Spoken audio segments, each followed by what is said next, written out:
See, the reason Pee Wee Herman is remembered, Paul Reubens is remembered, is not because of Paul Reubens. The reason he's remembered is because of Tim Burton. That movie was very important to him. You know, the movie about his bike. If he would have chose the wrong director, there would be no Pee Wee Herman. So, you know, Pee Wee was very careful in finding a director that, you know, would make him bigger than Francis, as you would say. But I wouldn't sell my movie for all the money in the world. Everything has a price, Pee Wee. All that was captured very delicately by a genius named Tim Burton. Later, that dog that Pee Wee found out about, that led him to Tim Burton, was used in another movie. And why am I thinking of Beetlejuice? Beetlejuice. Beetlegeist, as they say, was the name, you guessed it, of James Lipton's studio in New York. He had his own studio with a lot of VHS tapes, beta tapes. They put most of the actor studio on beta. It's the one Diane helped me get into, Diane Salinger, who was Simone. What's your big butt, Simone?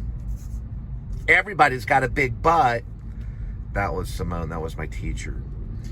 His studio in New York was called Beetlegeist. I'm going to look up some stuff on Beetlejuice. I'll be right back. Shh, be quiet. Beetlejuice. I want to know who directed it. Oop, low battery. Okay, we'll find out. Beetlejuice. Who was the director? Yes, you have it right. Beetlejuice was directed by, you guessed it, Tim Burton, the same one that made Pee Wee Herman. One of the biggest comedians and clowns, because Pee Wee was a clown, of all time. It was done by Tim Burton. If Tim Burton would not have sent that stuff out the way that he did, Pee Wee would just be Pee Wee, sitting in Hollywood going, why doesn't anyone love me? Because you've got to find a filmmaker that knows what they're doing. Right, Pee Wee? I wouldn't sell my movie for all the money in the world. Francis. Pee Wee's Big Adventure is probably one of the best movies ever made. All right, we'll talk about it later. And what is Tim Burton? Dark, gothic, comedy, horror. There's a lot of things.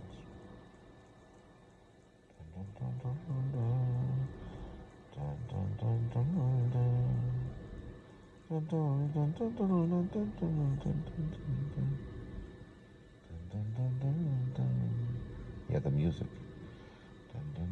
And the right shade and the light. But what's interesting, the rumor, the story, is that Paul chose him. It's actually quite the opposite. In reality, Tim Burton chose Pee Wee, probably.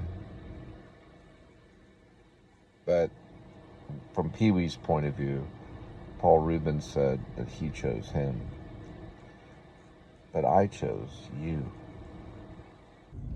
I was nobody's Mel, H-O-R. Oh, no, I'm sorry. I was nobody's Mel, W-H-O-R-E. She goes, oh, you remind me of James Dean. Don't go. Then after I left, she looked at everyone and said, well, looks like he went.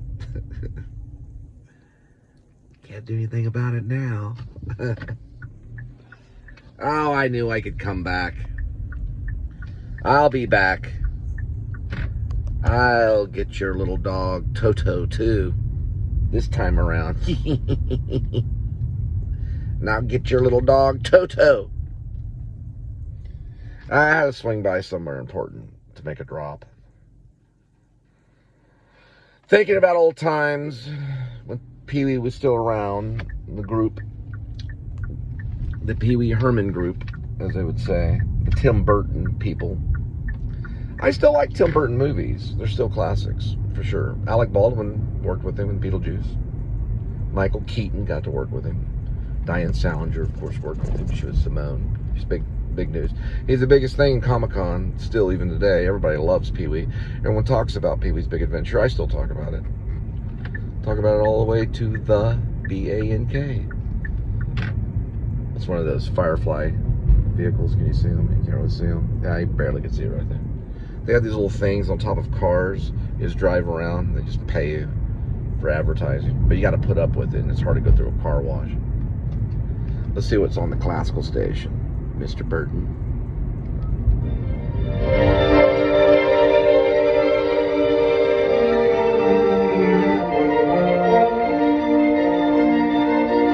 I wouldn't sell my bike. Wait, that's not. That was Francis. That's right. He goes, oh, I know. He says it to Francis, right? I wouldn't sell my bike for all the money in the world. Kind of sounded like that. I sound like Orson Welles a little bit right there, didn't I? Come on, Pinky. Pinky and the Brain. We'll take over the world, Pinky.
There it is. You can see it right there by the door.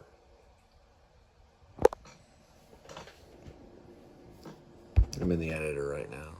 Kitty, calm down. This was done at 5:45 p.m. on June 25th. And you can see the plate right there, some of the plate. This person right here needs to be investigated. He has a F/4 white truck. There's his license plate right here. Got it.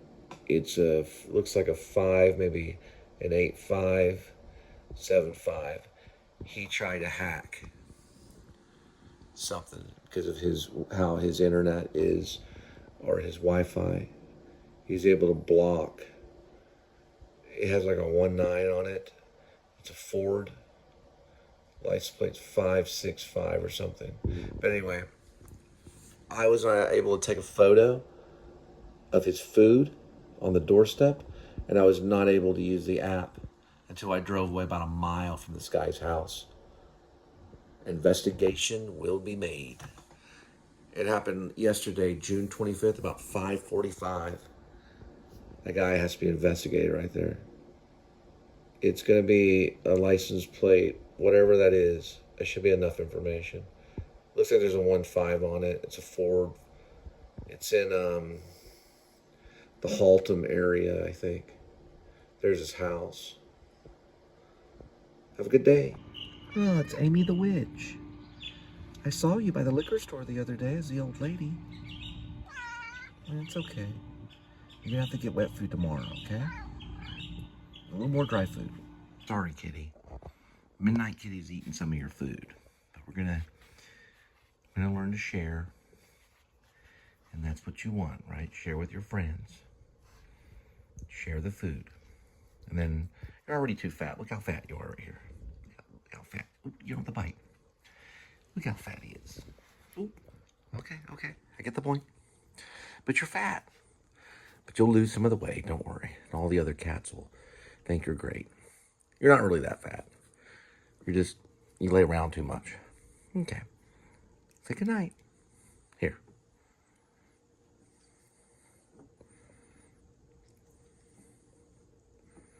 Okay. It's a Mama's Donuts. Don't forget you have to get gas. That's for that. Hey guys, I know it's crazy, and this is even more insane than everything else, but Billy Bob's here, and when I came up with a monologue for the novel Rib, a lot of it, he was on that billboard for Landman, which they have it's a beer commercial now. Landman's pretty good. I looked into it. It's Taylor Sheridan once again. He's like one of the greatest writers ever. So is Billy Bob. Billy Bob's a writer too, which I think he'd make a heck of a playwright.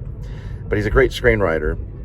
And he met Billy Wilder when he was in New York, who convinced him to be a writer and to write the Sling play that he wrote, which I believe, if I'm not mistaken, it started off as, some folks call it a sling play.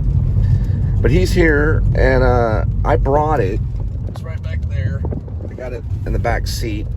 But one of my monologues for my novel, The Corrupted Cop, they're open up right here, is driving around talking about what's going on. And so he sees the billboard.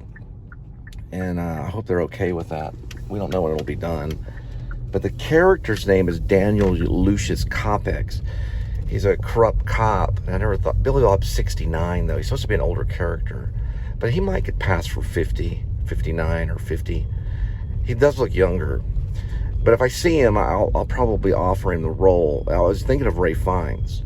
But I didn't think of Billy Bob until today. And I looked into some of his old stuff. It's kind of a mixture between, the short film is like a mixture between Eraserhead and One Flew Over the Cuckoo's Nest. But the rumor is they are filming. So it is already a filming location. And it's called the Dover, which is a hotel. It's going to be this way. So I'm going to do a little bit in front of that. And it doesn't matter if he's there or not. He's there in spirit. And I'll show you kind of where they have filmed or where they're going to film. I'll probably just pull up there. Yeah, it doesn't look like they're filming right now. That's good. That's exactly what I wanted. Okay, cool. Now we don't have all the craziness. Or are they filming? I don't know. I can't tell yet. I usually can spot these things. I usually have a trailer going. Now they're working on electric. Probably working on electricity. There's the Native American guy statue. Did a bit on him. We'll go and maybe in front of him and do something. But this is supposedly... Oh no, the Hotel Drover is a little bit further. That's right, I'll come from a different angle. Anyway, Linda worked over here. She worked at Risky's, right next to Jesse the Clown. If he's still there, he probably is. He's been there forever. So the Dover is actually down this way. Sorry, I was thinking that the Dover was this hotel. It's a pretty big star. Landman looks good though. I watched the whole scene where he has to cut his pinky off. I was like, man, my goodness. They blurred it on YouTube. So, I don't know. It's about what a person goes through to draw oil from the earth to sell to the market. I say oil really weird because I'm a Texan.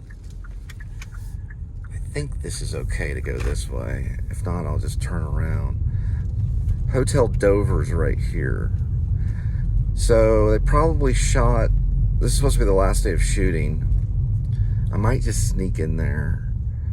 I just wanted to pass by real quick. There's someone right here. Okay, yeah, he's wearing like a headset thing. Yeah. That's pretty much Hotel Dover right here. Yeah, there is someone at the door.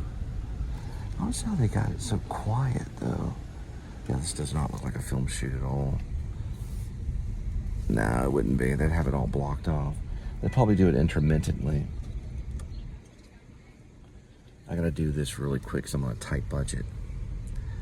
So we have to do things lightning speed fast.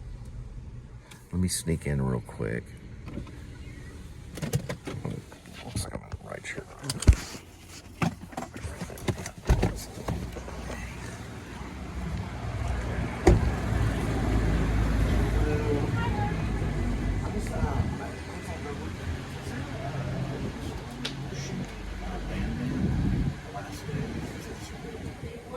They were at the White Elephant. I don't know.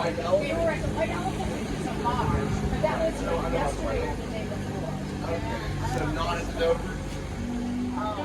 Not yet. I think they're going down. You were on the lookout for. So I'm like, maybe in the future, maybe they're going to. I think they were here like a month ago too. Oh, a month ago. Okay. All right. Thank you so much. Appreciate it. All right, not yet. Figured they would be. Okay.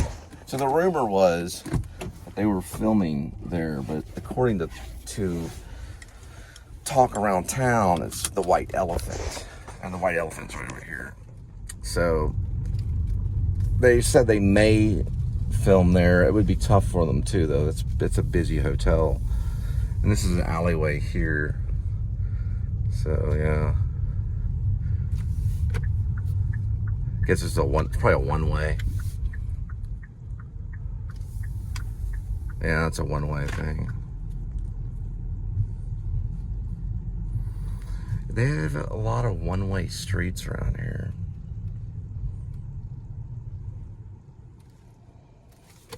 Go this way. There's a lot of stuff around here that's kind of cool. I'll go by the White Elephant. So we could probably do the whole spiel before the White Elephant, and that might help Landman, at least for advertisement. I'm just trying to be real. This is a really cool area, though. What I might can do is there's a parking spot way over here, and I'll just walk down the sidewalk here in front of the White Elephant and then spin back around. Linda's gonna get me a corn dog.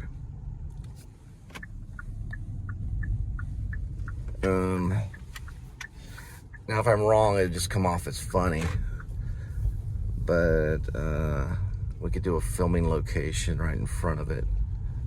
But I don't think he would be here. There's Jesse the Clown right there. They should take advantage of him. Let's see if he wants to be in it. He's like a really famous clown that's here. I met him at a QT. Pretty serious clown. He does like 9-hour shifts and stuff like that.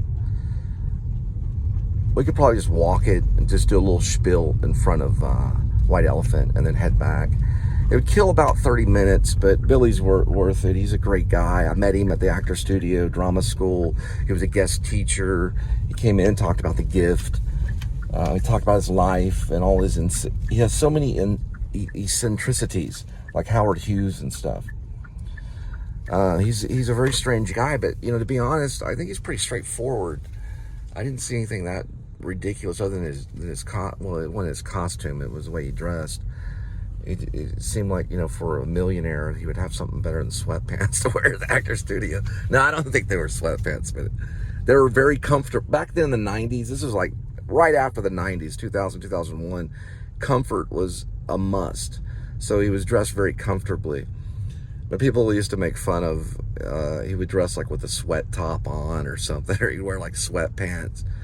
Or I think on Charlie Rose, he was probably dressed nice on Charlie Rose. A couple of interviews, he's wearing like a mechanic shirt, you know. The guy could be a model. What we'll do is we'll park here. Give me some walking. I need to do some walking today anyway. We'll go in front of the White Elephant and do the spiel, and then I'll head back. Sometimes these little walks of bravery that we take are healing, all I have to say. Because I'm 52 years old and I'm still struggling as an actor. But you know, I think my story ultimately is going to be about you endure until the end. I think that's the theme at least on the vlog. And also try to have fun while you're doing it. Alright, so the filming location is actually going to be this way, the White Elephant. And there's some actors right there doing the cowboy thing. They do a gun show randomly. Here and there you hear guns go off. It's pretty cool. Alright, so probably White Elephant is a filming location. It's kind of what we do. And I know exactly where that's at. It's gonna be right down this way. So if you're over here by Live Stock Exchange, right there, you just walk straight to the hotel. I think it's called, it's a famous hotel. It's right next door to it. I'll find out when I get there. But it's called the White Elephant's right across the street. It's like the Stockyards Hotel, I think it's the name of it. And right next door, right across the street is where it's at.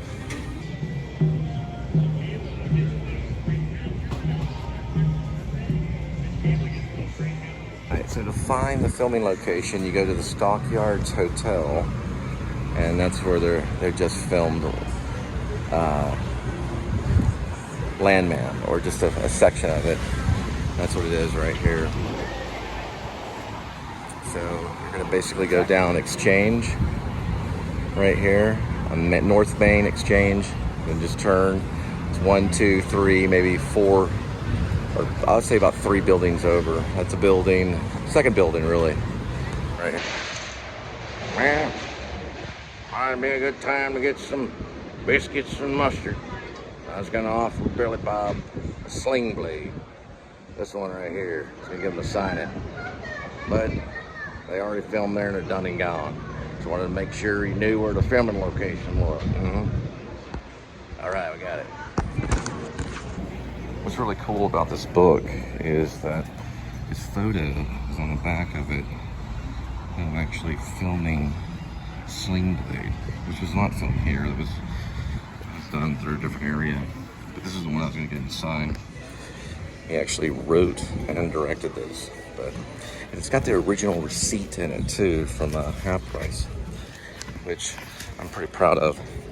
I'm gonna hang on to it anyway. If I ever meet him again, I'll get him to sign it. I didn't have time at the Actors Studio when I was up there in New York, but maybe he's probably my Billy Wilder, if you know what I mean. He's a pretty nice guy. How old's the steer? He's 11. Wow. 11 years old. My goodness. It's an 11-year-old steer. It's a show steer. Oh, sorry, got in front of your shot. Oh, isn't that great? How old is it? He's 3. 3 years old. Brand new. Pony rides. I got everything out here. You could do a whole freaking... You could vlog out here for days and days. There's all these stars for different... Like this is Santancayo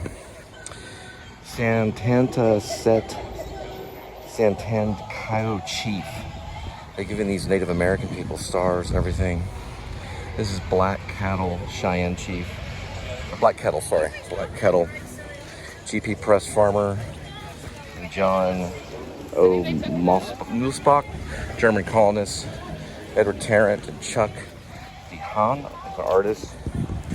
I've got tons of stars along the ground for just people, just for being like a chief of a tribe or something. It's pretty cool, and these are for kids. One's Old Blue, lead steer, and American Buffalo right here.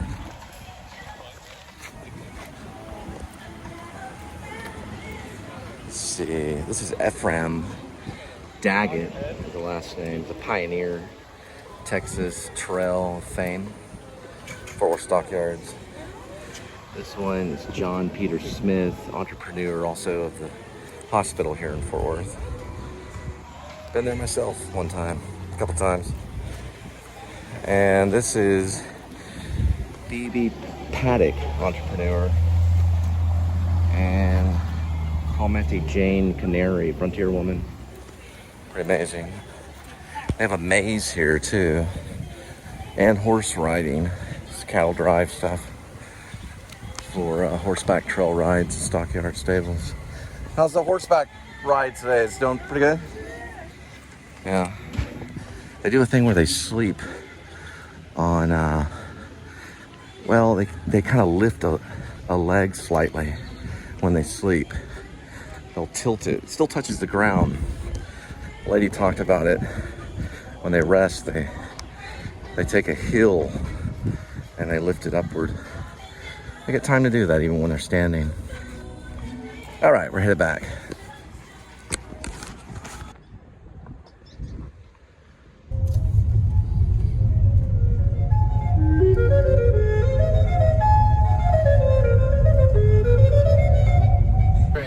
Snap, but they do have extensive search features, and Kelly blew up my wallet, a tool that helps All you know right, exactly how decided to much listen you to need Jeff to buy. Goldblum So whether you want today something practical with no on surprise the, costs smart or list. the latest trends, if you see a car you like, I do a lot of find it on Auto Trader. driving around, dropping stuff off at your doorstep. And so today we're going to do Jeff Goldblum, Unhide Your Jaw. It's Jeff Goldblum, Jazz Urgency. Go check him out. He does his really good lip syncs on television. Cool airstreams in iconic outdoor destinations.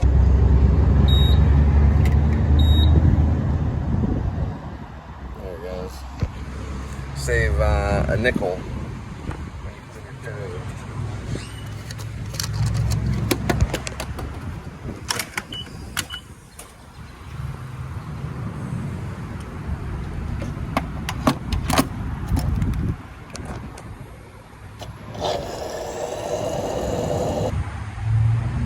Alright, looks like we are right here at McDonald's. They're going for the French fries and the double cheeseburgers, the McDoubles. Alright, here we go. This one's for Chelsea.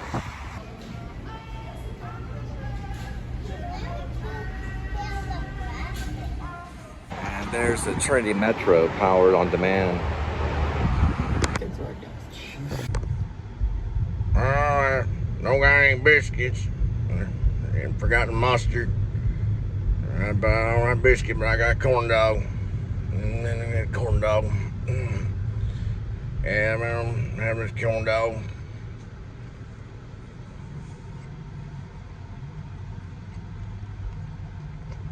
That's good.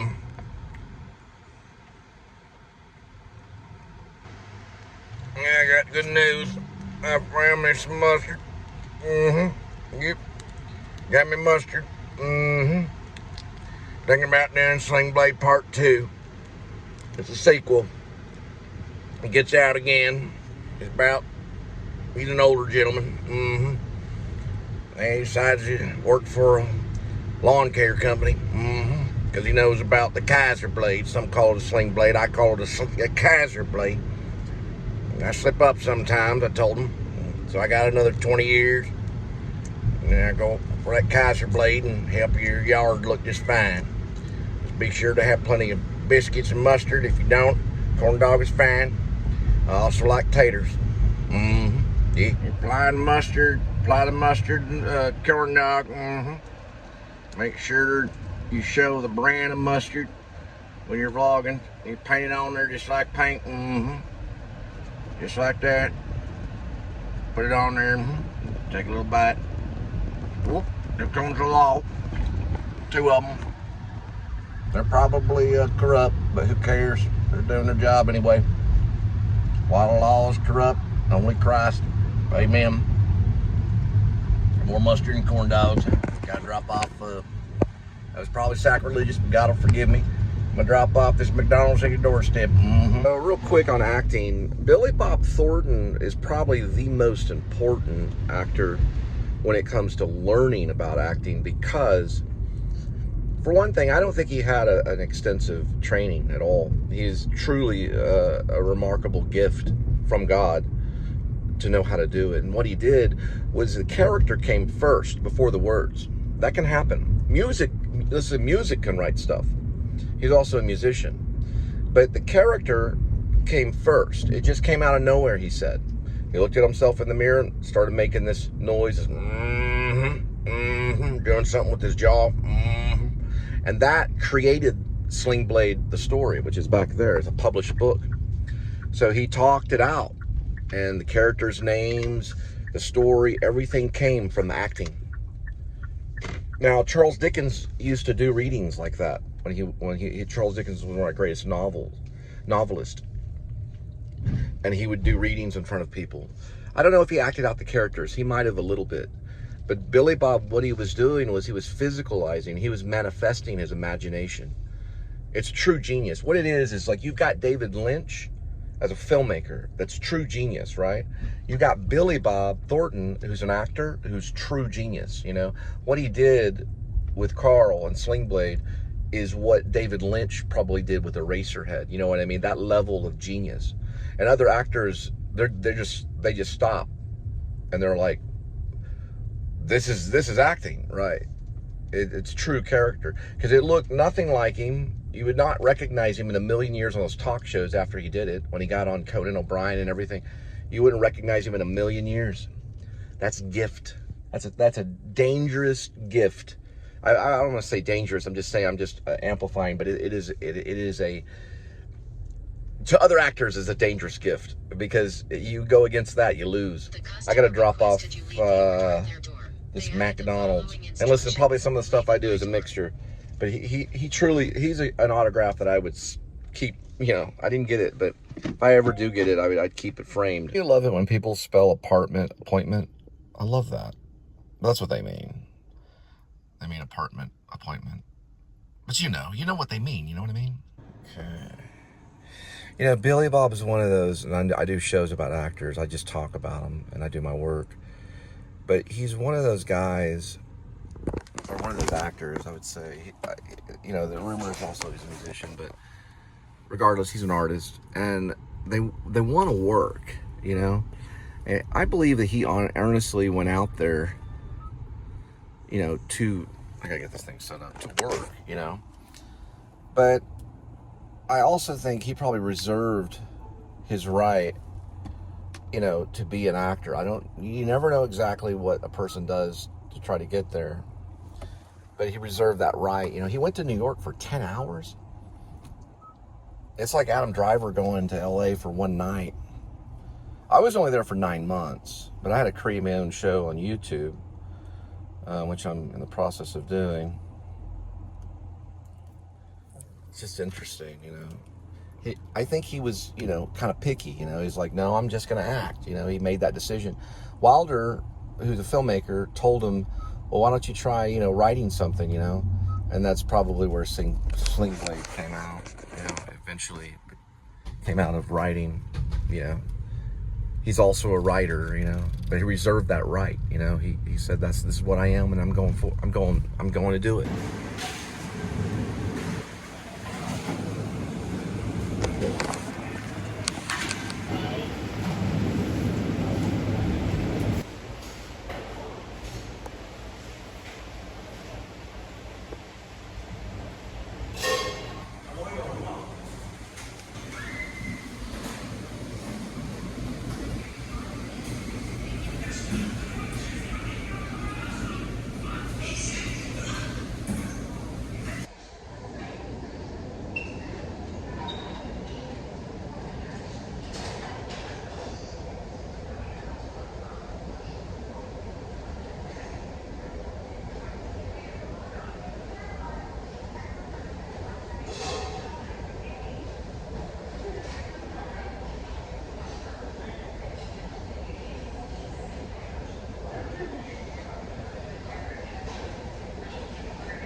Organize at the truck.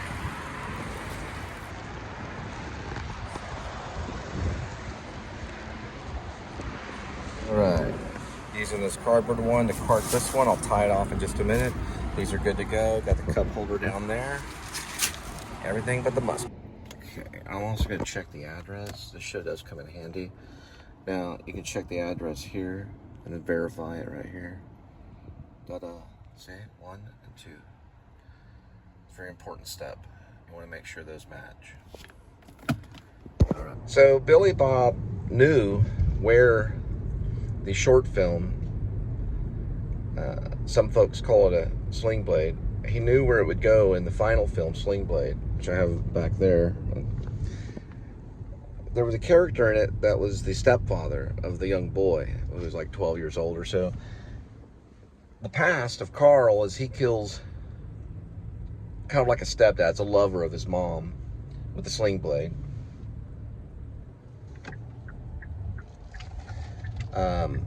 Because he saw it as evil and wrong. When they finally release him, I don't know, like 30 years later or something, 25 years later or whatever amount of time, he gets released, and he meets this young boy who was in the same kind of predicament that he was. I think that's very clear, you know, that he's reliving an experience at a different age and a different point of view, and then killing off the same type of character that he didn't like whenever he was even younger. But if you look at Billy Bob and analyze it, Billy Bob was into music. He was that guy that was sitting on the couch with the beer that was the stepfather, sitting there saying, "What are you doing? I'm trying to enjoy my beer." And then, you know, he kills him. That was Billy Bob killing a side of himself that he didn't like, I think. My own opinion. There was a documentary that was made about Sam Shepard called Stalking Himself. He was actually stalking himself. This is kind of like this character Carl was put inside of Billy Bob. And Billy Bob found him. It literally took over him, and it came out of him. And this, knock with mustard, all that stuff was very serious. And he had to execute a side of himself. He had to kill off a side of himself, which is that guy that was basically beating and abusing his family, and lazy and drinking beer, right? He wanted to kill off that lazy, evil side that was not active and after the Lord. I saw Carl as a character that talks about the God. He does talk about God, because whenever he goes to the John Ritter character, who's gay, he doesn't condemn him. That's a hard thing for the church to understand. The church should study Sling Blade. He doesn't condemn him. He says, well, you know, I'm sure God won't send you to Hades. All of that was him forgiving John Ritter for being whatever he was. We're all sinners. We all have our sin that we're lost in. So he was learning to accept all people. That's what Carl represented. But the ironic thing, because it's true genius, that he was a murderer. And who wrote the New Testament but Paul, who was what? A murderer. The church goes every day and reads the New Testament from Paul, Apostle Paul, who said he was the chief of sinners. Carl wasn't, you know, a great person. He killed people, but he knew the good things, and he was like on his own little mission. It's like he had to kill that guy, and then he goes and he calls 911 and he waits. That was like he had to do that. It wasn't something that he contemplated to do because it was just evil scheme, and he was going to get something out of it, like money or lust or, you know, some type of life insurance. He wasn't going after that. It was like a godly thing, something that like God told him to do. Now, it's not that God tells us to do that, but I think what Billy Bob is saying is that murder does exist. It does exist in the world. There's even self-murder. And that's what I mean by he was killing a side of himself. It's something that he despised. He's a little bit like that. I mean, he's not judgmental in a bad way. But the character Carl, I think, came from that. It came from extreme prejudice, extreme judgment. And the character that he first talks to, I believe his name is Charles, in the mental institution, talks to him about this woman that he gets. He wants to look at her bush and all this stuff. He pays her money. He's this low-life guy. And then he also, there's another guy he talks about that was a Frenchman pretending to be an Englishman. You know, extreme racism, you know. It's an evil side of life that exists. But yet Carl is innocent. But yet he is a killer. It's one of the epic century characters that everyone's always going to remember is Carl in Sling Blade. It can be analyzed in English classes. It's being analyzed on my vlog. I love to analyze stuff, man. That's why I want to be a director. That's why I am a director. I'm directing the show. I'm directing myself. You know, the Please Subscribe show is only a show that continues on this thread. Sharing wealth is ironic statement, you know? I mean, freaking, I'm delivering food, you know? It's like a Sean Baker's version of Takeout, but yet I'm Irish English with a touch of Apache, you know? But there's a side of us that's Carl. There's a side of us that's Charles. There's a side of us that's John Ritter's character. There's a side of us of the guy on the couch that's drinking the beer and gets killed by the sling blade, or he likes to call it a Kaiser blade. There's a side of us that is that thing. And when we accept that, then we don't have to judge. You know, you get a hyper realistic view of a man that nobody would spend more than a few moments with without kind of wanting to walk away. Like Molly Ringwald's character in the original one, some call it a sling blade. She walks away from it, kind of scared. She tries to shake his hand. I don't know if that was in the feature, but I like that short. It's like a 25, 30-minute short or something, just as much as the feature, too. It's just as important. If you see the feature, you want to see that short. They show it on YouTube for free. It's a great movie. It's multicultural. It brings in inclusion and a way of thought of people that are special. I highly recommend it for all different types of study, from psychology to theater to humanities to legal matters, you know. It's a brilliant film. Kudos. That's the one I wanted him to sign, was this right here. I wanted him to sign this. This is a masterpiece. It could be a play too. And if it is a play, I hope he wins a Tony for it, but he should have he did get a screenplay for that. I mean, he did get an Oscar for adapted screenplay from the short film that they made. Some call it a Sling Blade.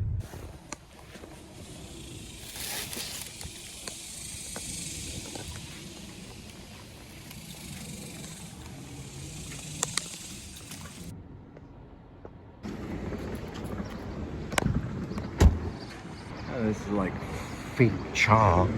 I got fruit drinks like a strawberry overlord and a fresh lemon black tea, mango breeze, and some these weird desserts right here, like this Oreo cheese, sea salt, pearl chocolate, matcha love. Pretty cool. I get an order here too.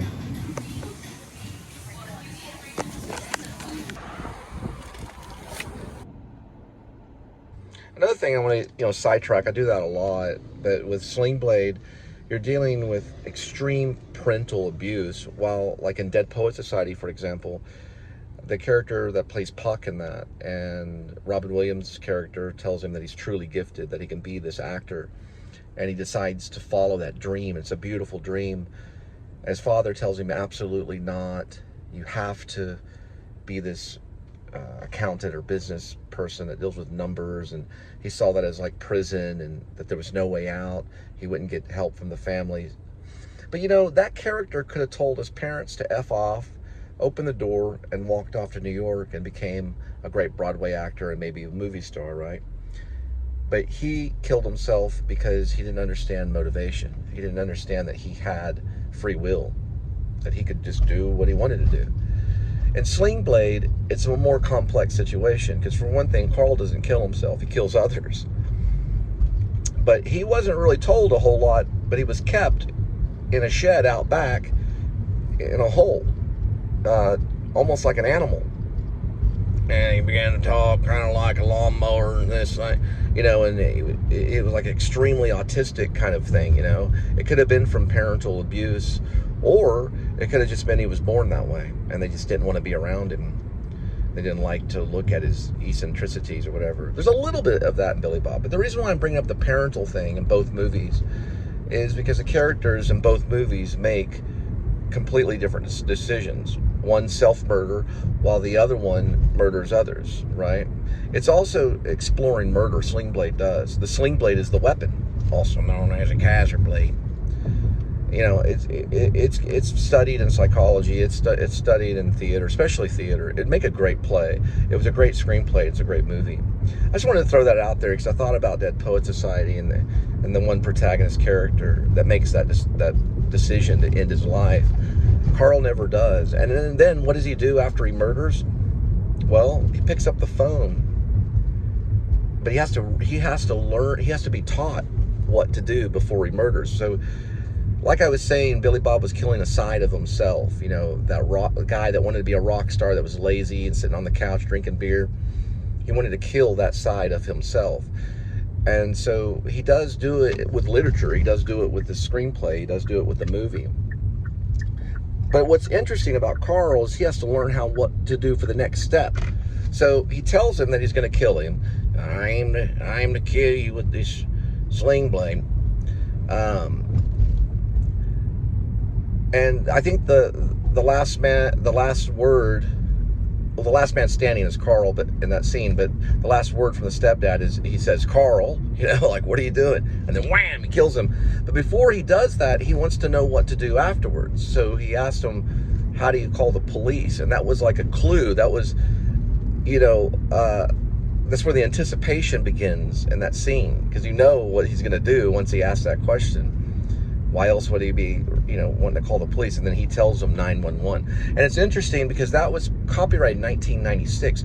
Billy Bob was there about the same around time that September 11th happened too, which is weird. And they called that day 911 or 9/11, right?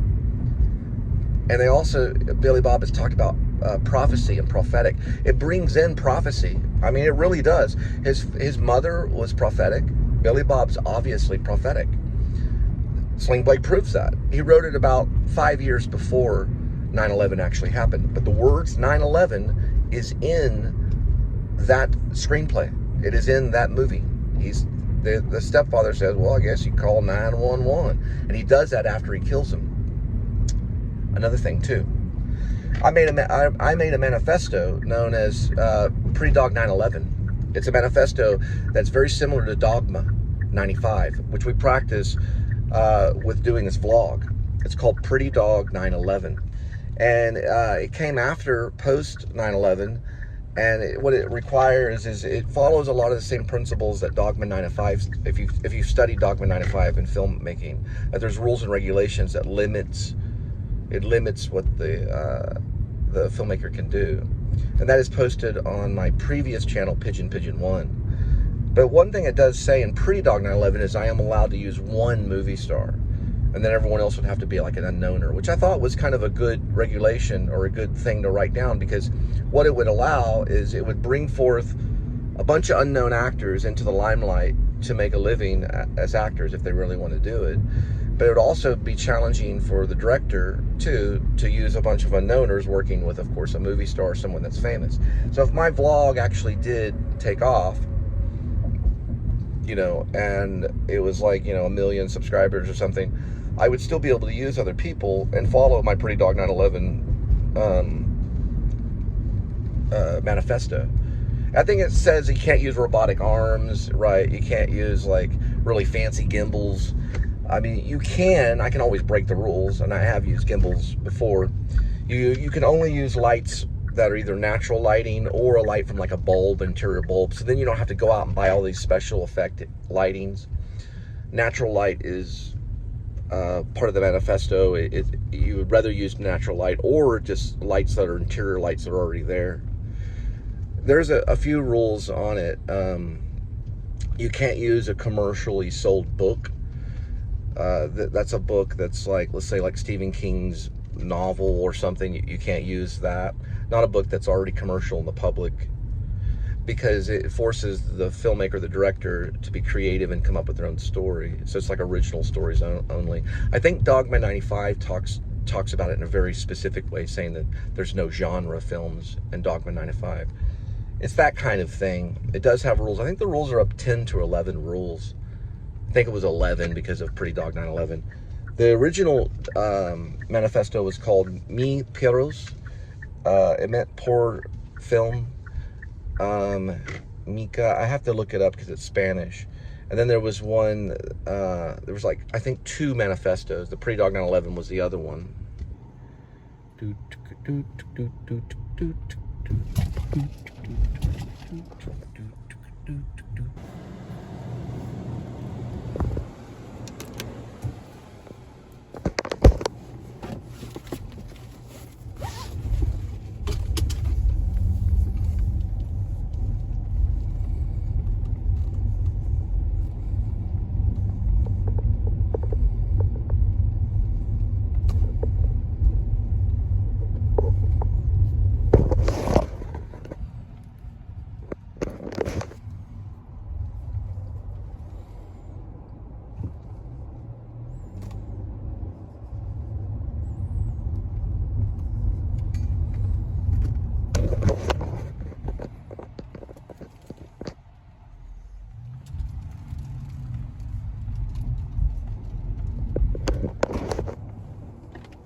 That's close enough right there.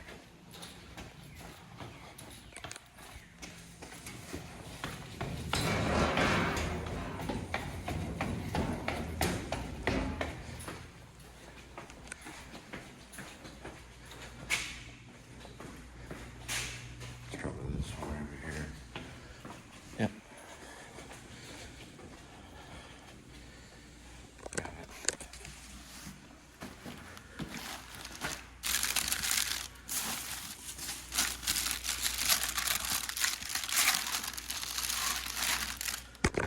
Just use this one.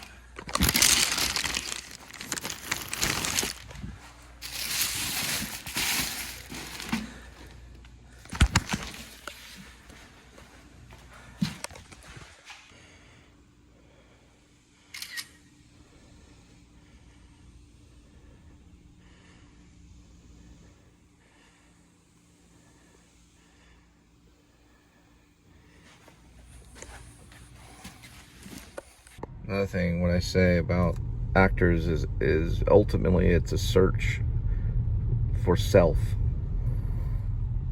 A lot of times they don't want to be themselves, so they become other people. It's big time what Billy Bob did with Carl and Sling Blade. Yeah, it's a search for yourself, and then he goes off and plays himself in most of his roles, or a version of himself. You never really play yourself.